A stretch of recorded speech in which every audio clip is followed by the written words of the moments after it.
मकर राशि वाले बंधुओं, स्वागत है आप सभी का मकर राशि भिंड यूट्यूब चैनल में। तो मकर राशि वालों, ध्यान से सुनिए। 1 से 7 सितंबर बेहद महत्वपूर्ण समय और काल, पितृपक्ष के ठीक पहले का समय। और इसी समय पर यह निर्धारित हो जाता है कि आपके जीवन में पितरों की कृपा आएगी। आपके ऊपर लगे हुए पितरों के दोष, श्राप और आरोप सही साबित होंगे। आप उनकी सजा भोगेंगे या आप इनसे मुक्त हो जाएंगे। जी हाँ बंधुओं, यह जो समय और काल होता है यह बेहद महत्वपूर्ण है, शास्त्रों के अनुसार भी और जीवन की दशा और दिशा के अनुसार भी। क्योंकि शास्त्रों की माने तो शास्त्र कहते हैं कि पितृदेव किसी भी इंसान के प्रथम देव होते हैं और हर एक व्यक्ति का यह प्रथम धर्म और कर्तव्य है कि वह अपने पितरों को प्रसन्न करे, तृप्त करे, संतुष्ट करे और उनसे आशीर्वाद प्राप्त करे, फिर जाकर वह किसी अन्य प्रकार के सुख भोग सकता है। तो अब इस 1 तारीख से 7 तारीख के बीच में कुछ बेहद जरूरी बातें हैं जिन्हें आपको ध्यान रखना है। और सबसे महत्वपूर्ण बात यह है कि कुछ जरूरी घटनाक्रम आपके जीवन काल में घटित होने वाले हैं जो आपके जीवन की दशा और दिशा को बदलेंगे, लेकिन इनके विषय में आपको किसी से भूल कर भी नहीं बताना है। बेहद महत्वपूर्ण कार्यक्रम है। इस कार्यक्रम में हम ठीक वो बातें करेंगे जो आपके लिए मार्गदर्शक का कार्य करेंगे। याद रखना बंधुओं कि जीवन में जब महत्वपूर्ण समय और काल चल रहा हो उस समय आवश्यकता होती है एक मार्गदर्शक की। जैसे कि कहीं बहुत ज्यादा भीड़ है, कहीं बहुत ज्यादा आंधी तूफान चल रहा है, तो एक बुद्धिमान जानकार इंसान यदि मार्गदर्शक बन जाए तो इन सब चीजों से बाहर निकलना आसान हो जाता है। ऐसे ही कोई भी समय और काल यदि किसी के मार्गदर्शन से पूर्ण होता है तो उसमें हमें श्रेष्ठतम सफलताएं हासिल होती हैं, उसके लाभ प्राप्त होने शुरू हो जाते हैं। इसीलिए यह कार्यक्रम हमने आपके लिए बनाया। बंधु, यह कोई साधारण कार्यक्रम नहीं है, यह कार्यक्रम आपके जीवन का जीपीएस है। क्योंकि इसके बाद अब 1 साल तक आपका जीवन कैसा बीतने वाला है, इस कार्यक्रम को देखने के बाद यह निर्धारित हो जाएगा। इस कार्यक्रम को अंत तक देखना आपका सबसे बड़ा धर्म है, सबसे बड़ी ड्यूटी है, क्योंकि इसे बनाने में हमने सचमुच में बहुत मेहनत की है। एक एक बात चुन चुनकर आपके लिए, आपके जीवन से जुड़ी हुई, आज की परिस्थितियों से जुड़ी हुई है। 5 बड़ी भविष्यवाणियां हैं, 3 ऐसी घटनाएं हैं जो जीवन को बदलने वाली हैं और कुछ ऐसी बातें हैं जिन्हें आपको बेहद गुप्त रखना है। और जब हम ये कहते हैं कि गुप्त रखना है तो यहां पर ये बात आप समझ लीजिए कि आप एक भावुक इंसान हैं, भावनाओं में बहकर अपनी बातें सरेआम कर देते हैं, लोगों को बता देते हैं। इसीलिए पहले से ही हम आपको बता देते हैं कि कौन सी वो 3 घटनाएं, बातें हैं जिन्हें आपको गुप्त रखना है, प्राइवेट रखना है। ठीक है, तो इनके बारे में जानिए। इसी के साथ साथ कुछ ऐसे जरूरी कार्य जो आपको इस समय और काल पर जरूर रेगुलर प्रतिदिन करने ही चाहिए। इससे आपका जो पितृपक्ष का समय है यह अत्यंत शुभ रहेगा। पितरों की पूर्ण कृपा आपको प्राप्त होगी और भयानक से भयानक पितृ दोष भी आपके ऊपर लगा होगा ना, वह भी समाप्त हो जाएगा। और इसके प्रमाण आने वाला घटनाक्रम आपको बताएगा। बंधुओं, कार्यक्रम के अंत में हम आपको बताएंगे 2 बड़े शक्तिशाली उपाय जो हर प्रकार की निगेटिविटी को हटाएंगे और बुरी से बुरी समस्या जो आपके जीवन में कठिन से कठिन परिस्थिति बनी हुई है उससे छुटकारा दिलाने में आपके लिए रामबाण औषधि के समान कार्य करेंगे। जी हाँ बंधुओं, बहुत ही महत्वपूर्ण कार्यक्रम है बंधुओं, इस कार्यक्रम को पूरा देखना ही है, वरना हमारा प्रयास तो असफल होगा ही होगा। आपके जीवन में भी कई प्रकार के ऐसे घटनाक्रम घटित हो जाएंगे जिन्हें समझ पाना बहुत मुश्किल है। तभी तो अक्सर ये होता है कि हम बहुत सारे लोगों की कुंडलियां देखते हैं और लोग हमसे कहते हैं कि गुरुजी पता नहीं क्या हुआ, अचानक से ऐसा हो गया कि बर्बादी जीवन में बढ़ती ही चली जा रही है। अचानक से कुछ ऐसा हुआ कि बिजनेस ही डूब गया। अचानक से कुछ ऐसा हुआ कि रिश्ते में जैसे आग सी लग गई, रिश्ता ही समाप्त हो गया, चाहे पति पत्नी का हो, चाहे भाई भाई का हो। अब ये अचानक से होने वाली जो चीजें होती है ना, ये कभी अचानक नहीं होती। ये चीजों की शुरुआत बहुत पहले ही हो जाती है, संकेत भी मिलने लगते हैं, लेकिन अनजाने में आप इन संकेतों को समझ नहीं पाते, ज्ञान ना होने की वजह से, पता ना होने की वजह से। और फिर जब इनका परिणाम विकराल रूप ले लेता है, बड़ा रूप ले लेता है, तब आप कहते हैं कि अचानक से ना जाने क्या हो गया। आप समझ रहे हैं ना हमारी बात? तो यही चीजें हैं जो हम आपको अपने कार्यक्रम के माध्यम से बताने का प्रयास कर रहे हैं। ध्यान से सारी बातों को समझना है, अंत तक कार्यक्रम को देखना है और आने वाले समय और काल को शुद्धतम श्रेष्ठतम तरीके से अपने जीवन में उपयोग करना है ताकि आप केवल और केवल उन्नति हासिल करें। तो चलिए बंधु, उम्मीद करते हैं आप हमारी बातों को समझ रहे हैं, कार्यक्रम में अंत तक जरूर ठहरेंगे। अब महामाई को अभिवादन करते हैं, आभार व्यक्त करते हैं। कमेंट बॉक्स में पूरे भक्ति भाव के साथ लिख डालिए, जय मां भद्रकाली कृपा करो। महामाई इतनी दयालु हैं कि वो निश्चित तौर पर आपके ऊपर कृपा कर ही चुकी हैं, तभी तो ये कार्यक्रम सही समय और काल पर आप देख रहे हैं। और यदि आप रेगुलर हमारे कार्यक्रम देख रहे हैं तो 100% जीवन में कुछ ना कुछ पॉजिटिविटी तो आनी शुरू हो ही चुकी है। रही सही कसर आगे भी पूरी होगी, ठीक है। तो चलिए आशावादी बनिए। कमेंट बॉक्स में ये भी लिखिए कि मैं भी माई के परिवार का हिस्सा हूं, क्योंकि ये बड़े सौभाग्य की बात है कि खुद महामाई के परिवार का हिस्सा। अब वैसे तो परिवार के हिस्से माई के सभी हैं ही, लेकिन यदि आप भाव कहकर प्रकट करते हैं तो उसका एक अलग ही आनंद है, क्योंकि फिर माई की दृष्टि आपके ऊपर पड़ती है। तो लिख डालिए, कोई संकोच नहीं, कोई इसमें मेहनत नहीं, कोई पैसा नहीं, जरा सा बस प्रयास है, कर डालिए। पीछे ना हटिए इन मौकों को हासिल करने में, क्योंकि कोई भी प्रयास असफल नहीं होता, क्रिया के खिलाफ प्रतिक्रिया होती ही है। ये बात अलग है कि देर सवेर हो सकती है, लेकिन होगी जरूर, ठीक है। चलिए बंधु, उम्मीद करते हैं कि आपने सारी बातें समझ ली हैं। अब अपने मूल विषय को शुरू करते हैं। ध्यान से सुनिए 5 बड़ी भविष्यवाणियां, फिर स्टेप बाय स्टेप आगे बढ़ेंगे, ठीक है। जय माई की। बंधुओं, ज्योतिष और तंत्र विद्या के क्षेत्र में आचार्य अमित एक जाना माना नाम है।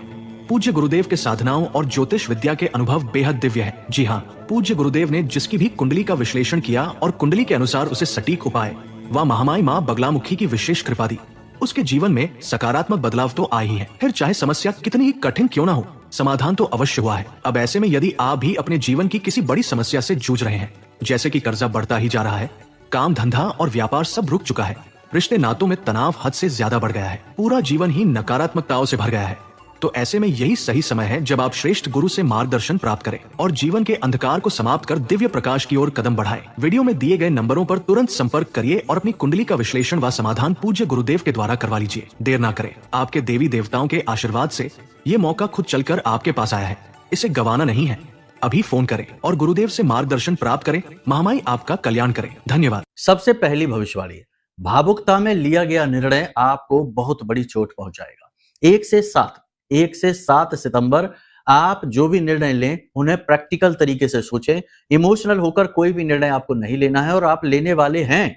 और एक बात आपको हम बता दें कि आप जो भी निर्णय लेते हैं उसमें 90% आपके इमोशन ही शामिल होते हैं। लेकिन अब ऐसा नहीं करना है, आपको प्लस माइनस यानी अच्छाई बुराई का सही आंकलन करते हुए निर्णय लेना है। भावुकता को साइड में उठाकर रख देना है। वैसे भावुकता बुरी चीज नहीं है, अच्छी चीज है, लेकिन आज के इस समय और काल और परिवेश में ज्यादा भावुक होना मूर्खता की पहचान है, क्योंकि समय की मांग है कि थोड़ा सा प्रैक्टिकल हो जाइए, अच्छे बुरे का श्रेष्ठतम आकलन करिए, ठीक है। तो इमोशनल होकर निर्णय आपको नहीं लेना है। किसी व्यक्ति की सलाह से आपका नुकसान होने वाला है। कोई व्यक्ति, देखो सलाह तो खैर लेनी ही पड़ती है, सभी लेते ही हैं। गुरु से भी शिष्य सलाह लेता है, पिता से पुत्र सलाह लेता है। सलाह लेना तो एक सामान्य सा कर्म है, लेकिन सलाह लेते लेते इंसान की आदत ही बन जाती है कि वो हर वक्त सलाह मांगता है। छोटे से छोटे काम में भी वो सलाह लेने लगता है। फिर यहाँ पर आप मौका दे देते हैं ऐसे लोगों को जो आपको नुकसान पहुंचाना चाहते हैं, या मूर्ख जैसे लोग हैं, उन्हें कुछ अता पता नहीं है लेकिन सलाह देने की फितरत है। तो ऐसे लोगों से जब आप सलाह ले लेते हैं तो आप नुकसान करवा बैठते हैं अपना स्वयं का। ऐसा ही होने वाला है। तो सलाह लेते समय अलर्ट रहें। जिससे भी सलाह परामर्श ले रहे हैं उसे उसके स्तर, उसकी बुद्धि के स्तर, उसकी समझदारी को जरूर समझें, जानें, ठीक है। शारीरिक कष्ट 100% होने वाला है। 2 तरीके का कष्ट मूल तौर पर रहेगा। पहला कि शरीर के किसी विशेष भाग में दर्द होगा, पेट में दर्द हो सकता है, ज्यादा एसिडिटी हो सकती है, यानी खाने पीने पर ध्यान दें। जॉइंट्स में, मांसपेशियों में दर्द हो सकता है। दूसरा, चोट लग सकती है, दुर्घटना हो सकती है। संभल कर वाहन चलाना है, ऊंचे स्थानों पर सोच समझ कर जाना है। पैसे को बचाकर रखना है। निवेश करने के बारे में सोच रहे हैं, करिए निवेश, मौके भी आपके पास आएंगे इन्वेस्ट करने के। लेकिन फिर से वही बात हम कहेंगे कि पैसे का निवेश करते समय अलर्ट बहुत रहें, सोच समझकर पैसा लगाएं। सारी चीजों का सही आकलन करते हुए आगे बढ़ें। पैसे को दबा कर रखें, फिजूल खर्ची बिल्कुल भी ना करें। जितनी जरूरत है उतनी ही आवश्यकता के अनुसार ही खर्च करें। जिन लोगों का मशीनरी का कार्य है उन्हें अड़चने आएंगी, परेशानी आएगी, मशीनरी बार बार खराब होंगी और वर्कर जो लेबर हैं यानी निम्न स्तरीय कर्मचारी हैं वो भी बार बार परेशान करेंगे, पैसे मांगेंगे, छुट्टी मांगेंगे, काम चोरी करेंगे। तो थोड़ा सा ये चीजें आपको परेशान करेंगी। यानी जो लोग फैक्ट्री चलाते हैं, छोटा मोटा उद्योग चलाते हैं, दुकानदारी का भी कार्य करते हैं, उन लोगों को थोड़ी सी परेशानी होने वाली है। हालांकि व्यापार तो ठीक ठाक चलेगा, लेकिन अंदरूनी परेशानी, क्लह क्लेश और संकट जो है वो बने रहेंगे। ये आपको परेशानी देते रहेंगे। सोशल मीडिया पर कुछ भी पोस्ट करें, सोशल मीडिया पर पोस्ट करते समय समझदारी से काम लें। फिर से वही बात आ जाएगी कि यहाँ पर भी आप समझे, सोशल मीडिया पर सब कुछ पोस्ट नहीं किया जाता। अपनी व्यक्तिगत तस्वीरें, परिवार की तस्वीरें, अपने प्रेमी जनों की तस्वीरें सोशल मीडिया पर कभी पोस्ट नहीं करनी चाहिए, नजर लग जाती है। चाहे तो आप ये करके देख लेना। पति पत्नी ही हो या प्रेमी प्रेमिका हो, एक दूसरे का संबंध मधुर चल रहा हो, आप लगातार 2-3 दिन सोशल मीडिया पर पोस्ट करके देखो अपने हंसने मुस्कुराने की तस्वीरें, और आप देखेंगे कि तुरंत झगड़ा हो जाएगा, तुरंत आपस में मनमुटाव टकराव शुरू हो जाएगा। आप ये बात याद रखिए, क्योंकि सोशल मीडिया क्या है, राहु है, और राहु के हाथ में कोई भी रिश्ता दे दो, वो रिश्ते को चलने तो देगा नहीं किसी भी हालत में। बहम, तनाव और एक दूसरे के खिलाफ मन में नकारात्मकता भर ही देगा। इसी के साथ साथ कुछ अच्छी चीजें भी हैं, जैसे जो लोग नौकरी की तलाश कर रहे थे, रोजगार की तलाश कर रहे थे, उन्हें रोजगार मिलेगा, नौकरी मिल जाएगी, ये बात निश्चित है। ठीक है, जो सरकार की तरफ से किसी प्रकार का कोई विवाद चल रहा था, कोई तनाव स्थिति चल रही थी, उसमें भी समाधान मिलेगा, उसमें भी राहत मिलेगी। कोई पुराना रोग यदि परेशान कर रहा है लंबे समय से, तो उसमें अब रिकवरी शुरू हो जाएगी, परेशानी दूर हो जाएगी, रोग शांत होने लगेगा। चिंताएं मन में लगातार बनी रहेंगी, याद रखना। वैसे चाहे मन में कितना ही जोश क्यों ना भरा रहे, पॉजिटिविटी क्यों ना भरी रहे, लेकिन कहीं ना कहीं मन में चिंताएं भी रहेंगी। चुगलखोर यानी जो चुगली करने वाले लोग हैं, वे आपके खिलाफ लगातार सक्रिय बने रहेंगे और आपकी उच्च अधिकारियों से चुगली करते रहेंगे, बुराइयां करते रहेंगे, भड़काने का प्रयास करेंगे। परिवार में भी किसी विषय को लेकर, किसी बात को लेकर चर्चा चलेगी, प्रॉपर्टी को लेकर, धन खर्च को लेकर, हिसाब किताब को लेकर किसी प्रकार की चर्चा चलेगी, जो आपके लिए थोड़ी सी नेगेटिव हो सकती है। कुल मिलाकर देखा जाए तो परिवेश पॉजिटिव और नेगेटिव का तालमेल है, इसे आपको बुद्धिमानी से हैंडल करना होगा। ये सारी भविष्यवाणियां जो है, ये बिल्कुल सामान्य है, आपकी राशि की भविष्यवाणियां की जा रही हैं, ग्रह नक्षत्रों के आधार पर की जा रही हैं। बहुत सारी भविष्यवाणियां तो आपसे मिल रही होंगी, लेकिन हो सकता है कुछ ना भी मिल रही हो। अब व्यक्तिगत तौर पर आपको जानना है कि आपके जीवन में क्या चल रहा है, आपकी परेशानी का कारण क्या है। क्योंकि देखो, एक तो होता है सामान्य इलाज, जो गए बाजार से दवाई ली, खाली, बुखार आ रहा था, ठीक हो गया। एक है कि बार बार बुखार आ रहा है, ठीक होने का नाम ही नहीं ले रहा है, तो इसका क्या कारण है, इसका मूल कारण जानना, इसके लिए चेक कराना पड़ता है, डॉक्टर को रिपोर्ट देनी पड़ती है। वैसे ही आपके जीवन में जो बार बार परेशानी आ रही हैं, जो कुछ परेशानियां जिनका अंत होने का नाम ही नहीं ले रहा है, इनका कारण क्या है, तो इसके लिए चेक कराना होगा, यानी अपनी कुंडली दिखानी होगी। कुंडली दिखाएंगे तो उसमें जो योग युतियां हैं, जो दोष हैं, जो नेगेटिविटी है, जो कोई ग्रहों की वजह से तमाम दोष बनते हैं, जैसे कि शनि चंद्र दोष हो गया, विष दोष बन गया है, या शनि का केतु के साथ हो गया, गुरु का राहु के साथ हो गया, मंगल का राहु के साथ हो गया, लग्न दोष हो गया, बहुत सारी समस्याएं हो सकती हैं। तो इनमें से आपकी कुंडली में क्या है, ये जानना बेहद जरूरी है। इसके लिए जानने के बाद में समाधान जो मिलेंगे वो 100% एक्यूरेट होते हैं, बहुत अच्छा काम करते हैं। ठीक है, तो इसके लिए कुंडली का विश्लेषण करा लो, वो सर्वश्रेष्ठ सलाह है। ठीक है, बाकी अब जो दुर्बुद्धि हैं, उनको तो इसमें भी ये लगेगा कि लो अपना प्रचार करें। प्रचार नहीं है भाई, कहीं भी कराना है वहां करा लो, यहाँ कराना है हमसे करा लो, जिससे भी कराना करा लो, लेकिन जो सही तरीका है वो तो बताना ही पड़ेगा। बाद में जब लाखों करोड़ों का घाटा हो गया, दुर्घटना, एक्सीडेंट हो गए, नकारात्मक घटनाएं घट गई, फिर कुंडली लेके घूम रहे हैं कि गुरुजी देखो हमारे जीवन में ऐसा क्यों हुआ, ये क्यों हुआ। इससे जानने से बेहतर है कि पहले ही दिखा लेते कुंडली, तो ऐसे होने से बच भी सकते थे। यह घटना होती तो उतनी भीषण, उतनी बुरी ना होती, काफी हद तक बचाव हो जाता। ठीक है ना। इसीलिए जो लोग बहुत बुद्धिमान है, जो बहुत कामयाब हैं, सफल हैं, उद्योगपति हैं, नेता हैं, ये लोग पहले ही अपनी कुंडलियां दिखाते रहते हैं, समय समय पर अपने बारे में जानते रहते हैं, और इसी के अनुसार वो लगातार कामयाबी हासिल करते चले जाते हैं। ठीक है, उम्मीद है आप सारी बात समझ रहे हैं। अब बात करते हैं कि कौन सी वो घटनाएं हैं जिनके बारे में आपको किसी से भी बताना नहीं है। देखो, कुछ बातें हैं जो बहुत ही जरूरी है और बहुत ही नाजुक है, इनके बारे में भूल कर भी नहीं बताना। जैसे कि 1 से लेके 7 जो सितंबर का महीने का जो समय है, ये समय और काल में आपको कुछ विशेष प्रकार के अनुभव होंगे। इन अनुभवों के बारे में किसी को नहीं बताना। पहला, कि सपने के माध्यम से आपको सपने में क्या दिखना शुरू हो गया है। जैसे कि अगर आपके पितर आपसे नाराज हैं तो आपको नकारात्मक सपने आ रहे होंगे, आपको पितर अपने दिख रहे होंगे, उल्टी सीधी हालत में दिख रहे होंगे, लड़ाई झगड़े के सपने आ रहे होंगे, सपने में सांप दिख रहा होगा, या ऊंचाई से आप नीचे गिरते हुए दिख रहे होंगे, या सपने में झटका लगता होगा। ठीक है ना, और नींद खुल जाती है।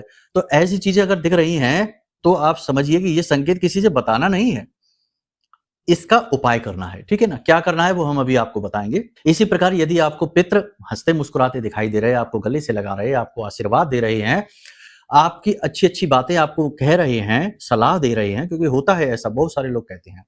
इसी के साथ साथ अपने गुरुजन आपको दिखाई देते हैं, और माता पिता या फिर अन्य प्रकार का जो है ना, जो आपके जीवन में महत्व रखते हैं, ऐसे लोग आपको दिखाई दे जाते हैं, तो ये भी बहुत अच्छा संकेत है, इसमें भी अच्छाई छिपी हुई है। इसी प्रकार यदि आपको गाय, बरगद का पेड़ और हंस, मोर वगैरह या कुत्ता या शेर ऐसे सपने दिखाई दे जाते हैं तो ये भी अच्छे संकेत ही कहे जाते हैं। अब ऐसे संकेत सपने में दिखते हैं तो इसके बारे में किसी से बताना नहीं है, ठीक है ना? ये आपके निजी अनुभव हैं, इनके अनुसार जीवन में बदलाव लाने हैं, इनको किसी से बताकर इन अनुभवों को खराब नहीं कर देना है। इसी प्रकार आपको कहीं से राहत मिल रही है, मानकर चलते हैं कि कोई एक ऐसा व्यक्ति है आपके जीवन में जो आपके लिए गुरु की भूमिका में है, वह पल प्रतिपल आपका मार्गदर्शन कर रहा है, आपको बता रहा है कि ये करना है, ये नहीं करना है, तो अब उसके बारे में किसी से नहीं बताना। ये नहीं कि सेख ही बघार रहे हैं, बैठ गए कहीं 4 लोगों में और कह रहे हैं कि अब आप टेंशन न लो, अब हमारे पास में तो सलाहकार है, हमें तो अब कोई टेंशन नहीं होगी, ये कर लेंगे, वो कर लेंगे, नहीं। ये बातें भी गुप्त रखने की बातें होती हैं। ठीक इसी प्रकार अवसर आएंगे 1 से लेके 7 सितंबर के बीच में आपके पास मौके अवसर आएंगे। जैसे कि हमने कहा जो बेरोजगार हैं उनकी नौकरी लगेगी, तो नौकरी के लिए अवसर उनके पास आएंगे, तो इसका बखान नहीं करना है। कहीं इन्वेस्ट करने जा रहे हैं तो इसका भी बखान नहीं करना है, इन बातों को गुप्त रखना है। सोशल मीडिया पर भी चीजें पोस्ट नहीं करनी है। 1 से लेके 7 सितंबर के बीच जितना हो सके उतना सोशल मीडिया पर पोस्टिंग कम से कम करिए, और करिए भी तो बहुत सोच समझ के करिए कि ये चीज कोई ऐसी तो नहीं है जो कि छुपा कर रखनी चाहिए और उसे हम उजागर कर रहे हैं, ऐसा कुछ भी नहीं होना चाहिए। तो इन चीजों को आपको छुपा कर रखना है। इसी के साथ साथ अपनी भावनाएं, अपनी बातें, अपने मन के विचार और अपनी भविष्य की योजनाएं ये किसी से भी नहीं बतानी है, क्योंकि इस समय और काल में यानी 1 से लेकर 7 सितंबर के बीच में आपके मन में बहुत अच्छे-अच्छे विचार आएंगे, बहुत बड़ी-बड़ी योजनाएं बनेंगी और मानसिक ऊर्जा आपकी बढ़ी हुई रहेगी, पॉजिटिविटी आपकी बढ़ी हुई रहेगी, कुछ भी कर गुजरने का जज्बा आपके अंदर उत्पन्न होगा। लेकिन जब आप जरूरत से ज्यादा लोगों से बातें शेयर करेंगे तो आप अपनी इस पॉजिटिव एनर्जी को खराब करना शुरू कर देंगे, ठीक है ना? कहने का मतलब है कि आपको ये बातें जो है ना इनको शेयर नहीं करनी है, अपने तक ही रखनी है, गुप्त रखनी है। और भी बहुत सारी चीजें हैं लेकिन अब सब बताने लग जाएंगे तो पूरा दिन इसी में गुजर जाएगा। तो कहने का मतलब ये है कि मूल जरूरी बातें हैं जो वो हमने आपको बता दी हैं, इन्हें आपको गुप्त रखना है। अब बात करते हैं कि वो कौन से काम हैं जो आपको भूल कर भी नहीं करने हैं इन 1 से 7 तारीख के बीच में। वो जरूरी सावधानियां भी हैं जो आपको रखनी होंगी, कुछ करने हैं कुछ नहीं करने हैं, सब बताते हैं, ध्यान से सुनिए। अगर हो सके तो 1 से लेके 7 सितंबर के बीच में गाय को हरी घास खिलाना शुरू कर दो। वैसे तो बहुत सारी चीजें हैं लेकिन ये बहुत महत्वपूर्ण है, कारण भी बताएंगे। साथ ही साथ कच्चे आलू बीच में से काट के उनमें थोड़ी थोड़ी हल्दी लगा के और गाय को खिलाना शुरू कर दो। 2 4 5 आलू मिला दो उसी घास में और गाय को अपने हाथों से घास खिलाना शुरू कर दो यदि पॉसिबल हो सकता है तो। इसका फायदा यह है कि गाय के अंदर सभी देवी देवताओं का वास माना जाता है और नवग्रह की शक्ति और गुरु की शक्ति सबसे अधिक प्रबल होती है। इसीलिए आप देखेंगे कि गाय को शुभ कार्यों में बहुत अधिक प्रयोग किया जाता है और पितृपक्ष में भी गाय को भोजन कराया जाता है। पंचबली दान में ये सबसे महत्वपूर्ण दान में से माना जाता है, ठीक है? तो गाय को आपको कराना है। अब आपने घास खिलाई है, आलू खिलाई है, हल्दी मिलाई है और गाय को खिला रहे, तो आपने अपना बुध, अपना शुक्र और अपना गुरु 3 ग्रह अपने लिए अनुकूल कर लिए हैं। और याद रखना कि जब कोई व्यक्ति गुरु को अनुकूल कर लेता है या जिसकी कुंडली में गुरु जो है वो अति प्रबल होते हैं, उसकी कुंडली के दोष भी उसका कुछ बिगाड़ नहीं पाते हैं। गुरु सबसे ऊपर है क्योंकि वो सबसे ज्यादा सौम्य है, सबसे ज्यादा दिव्य है और सबसे ज्यादा पवित्र है, तो उसकी पवित्रता सब पर हावी रहती है। तो आप यही कार्य करेंगे। इसके साथ साथ आप अपने पितृ पूर्वजों का भी आशीर्वाद प्राप्त करेंगे क्योंकि गाय को पितरों से भी जोड़कर देखा जाता है। साथ ही ये एक पवित्र क्रिया है जो आपने शुरू कर दी है, तो जब आप पवित्र क्रिया करेंगे तो कई सारी अपवित्र क्रियाओं से भी आपकी दूरी बनेगी। यानी आप खुद मन में ये बात लेकर चलेंगे कि हम अच्छा काम कर रहे हैं, तो ऐसा तो होगा नहीं कि आप एक तरफ तो गाय को भोजन करा रहे हैं, बड़े प्रेम से उसके ऊपर हाथ फेर रहे हैं और दूसरी तरफ आप मांसाहार कर लें या जीवों की हिंसा करें या किसी को मारे पीटे, किसी जानवर को, पशु पक्षी को, तो ये नहीं करेंगे। ऐसा करना भी नहीं है। यानी 1 से लेकर 7 सितंबर के बीच आपको शराब नहीं पीनी है, मांसाहार नहीं करना है, झूठ जितना हो सके उतना कम से कम बोले, लोगों के साथ गप्पे ना हाके, उल्टा सीधा अपना समय खराब ना करें, उल्टी सीधी बातें ना करें। जितना हो सके उतना पॉजिटिव रहें, अपने आप में रहें, अपने काम को देखें, अपने आप को देखें कि आपकी सेहत कहाँ जा रही है, आपका काम कहाँ जा रहा है, आप कितना आगे बढ़ रहे हैं, कहाँ पर आप रुके पड़े हैं और उसका समाधान क्या है, तोड़ क्या है, ठीक है? मतलब कि ये समय और काल है जिसमें आपको जितना हो सके उतना अच्छा बनना है, पॉजिटिव से पॉजिटिव रहना है। इसी के साथ साथ आपको इस समय और काल में जितना हो सके उतना दान धर्म भी करना है। मतलब कि आप मंदिर जाइए, प्रतिदिन जाइए हो सके तो, नहीं जा सकते तो कम से कम 3-4 बार तो चले ही जाना और मंदिर में जाकर वहां पर बैठकर थोड़ा समय बिताइए और दान पात्र में 10-5 रुपए ही सही, थोड़ा बहुत ही सही, दान पात्र में जरूर डालकर आइए, ठीक है, क्योंकि इसके बाद बहुत अच्छा समय आ रहा है, नवरात्रि का पर्व आ रहा है, तो उसमें वो आपका धन प्रयोग हो जाएगा। इसी के साथ साथ सबसे महत्वपूर्ण बात जो आपको हम बता रहे हैं वो ध्यान से सुनिए। अपने व्यवहार को जितना हो सके उतना विनम्र बनाइए। जी हाँ, किसी का भी दिल नहीं दुखाना है। कोई आपसे बुराई ही मानता है, आपसे बुरी भली बात भी कहता है, तो उस जगह को छोड़ दीजिए, वहां से उठकर चले जाइए। अपनी जुबान से कठोर कड़वे शब्दों का प्रयोग न करिए, किसी के मन में अपने लिए नफरत न भरिए और जितना हो सके उतना मीठा बोलिए, प्रेम से बोलिए, जितना हो सके उतना। जितना आप मीठा बोलेंगे, जितना आप प्रेम से बोलेंगे, जितना आप लोगों को जितना हो सके उतना संतुष्ट रखने की कोशिश करेंगे। देखो, अब दूसरों को खुश करने के लिए अपने आप को दुखी नहीं करना, बस मीठा बोलना है। इतने से ही बहुत सारे काम बन जाते हैं, ठीक है। तो जितना हो सके उतना पॉजिटिव रहना है, किसी के भी दिल को नहीं दुखाना है, कठोर शब्दों का प्रयोग नहीं करना है, प्रेम पूर्ण व्यवहार रखना है, विनम्र व्यवहार रखना है, खास तौर से उन लोगों के लिए जो आपसे प्रेम करते हैं, जो आपके साथ हर वक्त खड़े रहते हैं। आप कभी-कभी ये भूल कर जाते हैं, जो आपको सबसे ज़्यादा चाहते हैं, जो आपके लिए जीते मरते हैं, ऐसे लोगों से ही आप बुरा व्यवहार कर जाते हैं, उनके ही दिल को आप दुखा देते हैं। हालाँकि बाद में जब आपको एहसास होता है, तो आप गलती की क्षमा भी माँग लेते हैं, प्रायश्चित भी कर लेते हैं, लेकिन बार-बार ये हरकत करना ठीक नहीं है, ठीक है? तो ये काम आपको नहीं करना है। ये कुछ ज़रूरी सावधानियाँ हैं, कुछ उपाय। अब एक उपाय जो हमने अपने पिछले कार्यक्रम में भी बताया था, फिर से बता देते हैं, ये बहुत अच्छा उपाय है। नारियल का खोपरा ले लो, यानी कि जो अंदर का जो नारियल का गोला होता है, उसे काटो। ये बहुत अच्छा उपाय है। अगर पिछले कार्यक्रम में सुन लिया है, कर लिया है, तो बहुत अच्छी बात है, नहीं किया है, तो फिर से सुन लो। उसके अंदर पंजीरी भरना है और आस-पास उसके रोली लगानी है। यानी जो धागा होता है, मौली कहते हैं, क्षमा करें, मौली लपेटनी है 7 बार और अपने घर के सभी लोगों से उसे स्पर्श कराना है।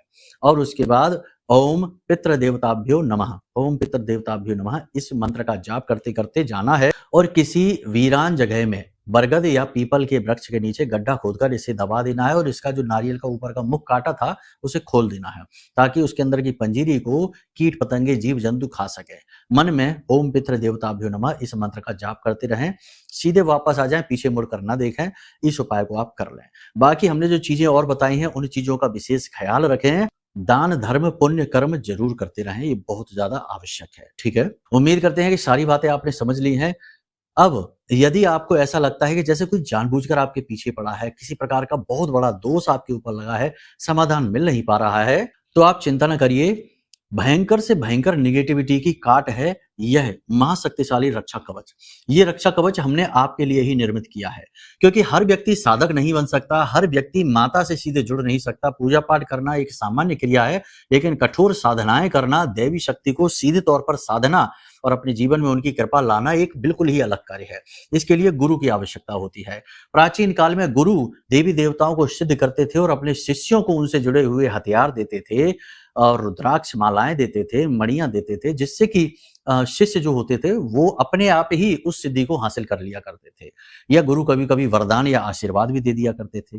तो कहने का मतलब यह है कि गुरु का तपोबल शिष्य के काम आ जाता है।